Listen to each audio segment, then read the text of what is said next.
ازيكم عاملين ايه؟ يا رب تكونوا بخير. اتكلمنا المرة اللي فاتت عن الانتباه البصري، وقلت اول حاجة ازاي اجذب الانتباه البصري بتاع الطفل، وبعدين اتكلمنا ازاي ازود مدة الانتباه البصري بتاعة الطفل، وبعدين اتكلمنا بعديها على المرونة في نقل الانتباه، وقلنا دي بقى الحلقة اللي بعدها، وقلنا هنتكلم النهاردة على الانتباه السمعي. طيب ازاي اشتغل مع ابني على الانتباه السمعي؟ اول حاجه بجيب الموبايل وبسجل صوت ماما، صوت بابا، صوت يكون الطفل عارفه، واسمعه له واقول له ده صوت مين. انا عايزه هنا بس كل مطلوب من الطفل ان هو ينتبه سمعيا ويقول لي ده صوت ايه، صوت بقى كلب، صوت قطه، صوت اي حاجه، بس بشرط الحاجه دي يكون الطفل عارفها كويس قوي، واسمعها له واقول له ده صوت ايه، فهيبتدي يقول لي ينتبه للصوت، وهيقول لي ده صوت مثلا قطه، ده صوت بابا، ده صوت اي حاجه. خلاص دي اول خطوه. طيب تاني حاجه عايزه ازود مده الانتباه السمعي بتاعه. طيب دي بعملها ازاي؟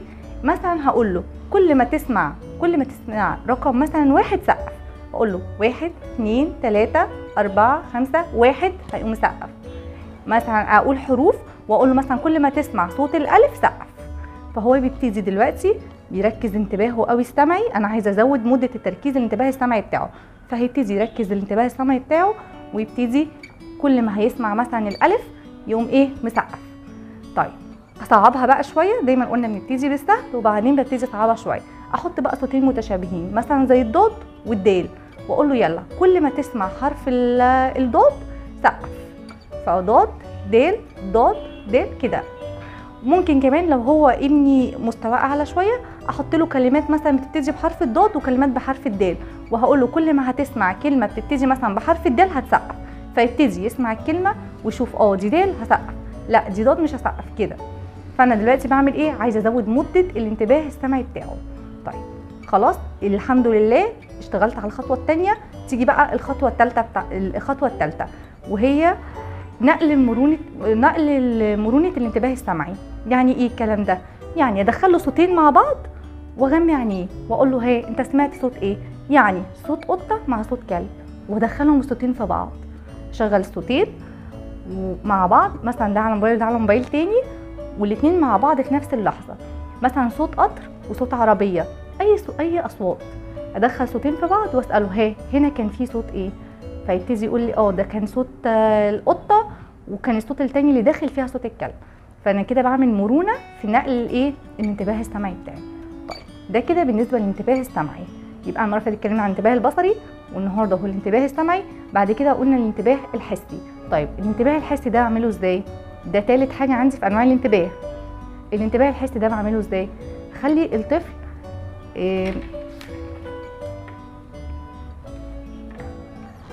الانتباه السمعي ده اعمله ازاي؟ هخلي الطفل هغمي عينيه واخليه يمسك حاجه ويقول لي دي ايه، مثلا موبايل، قلم، موزه، تفاحه، اي حاجه، بس بيعتمد هنا ده انتباه حسي. فانا عايزه اعتمد على حاسه على الحاسه بتاعه الحس بس من غير ما يشوف. فهيمسكها انا مغميه عينيه ويمسك ويقول لي ده ايه. انا كده بعمل هنا انتباه بس حسي، يحس ويقول لي. طيب عايزه اعمل بقى مرونه في الانتباه الحسي. هنا بقى ما بعملش زياده، هنا بعمل انتباه حسي وبعدين على طول مرونه في الانتباه الحسي. مفيش بقى عندنا زياده الانتباه الحسي زي مثلا ما كنا بنعمل في الانتباه البصري او السمعي. كنت بقول الاول ينتبه وبعدين ازود مده الانتباه، وكنت بعد كده بعمل المرونه. لا هنا في الحس بيختلف شويه، بخلي الاول ينتبه حسيا ده ايه، وبعدين بعمل مرونه بقى دي ازاي؟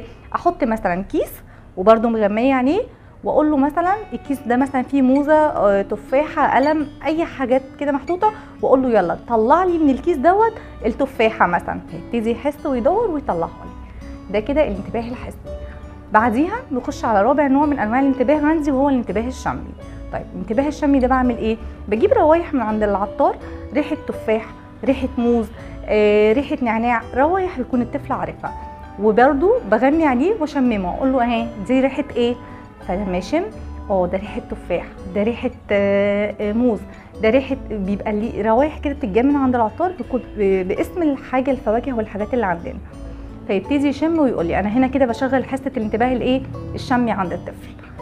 طيب خلاص الطفل الحمد لله شغلت الانتباه الشمي عنده وانتبه وعرف.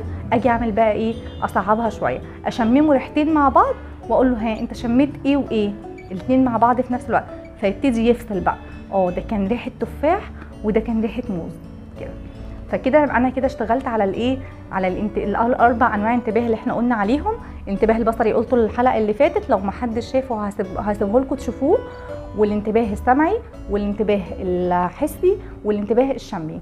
باذن الله بقى من المره الجايه باذن الله هنتكلم عن الادراك، وبعد الادراك هخش على الذاكره وحاجات تانية كتير، بس هي لازم خطوه خطوه علشان خاطر ما ينفعش اخش على طول من ابني مثلا بينسى فاقول هخش على الذاكره على طول، لا لازم الانتباه الاول وبعد كده التركيز، وابتدي بقى نشوف الادراك الاول وبعد كده بقى اخش في الذاكره والحاجات دي.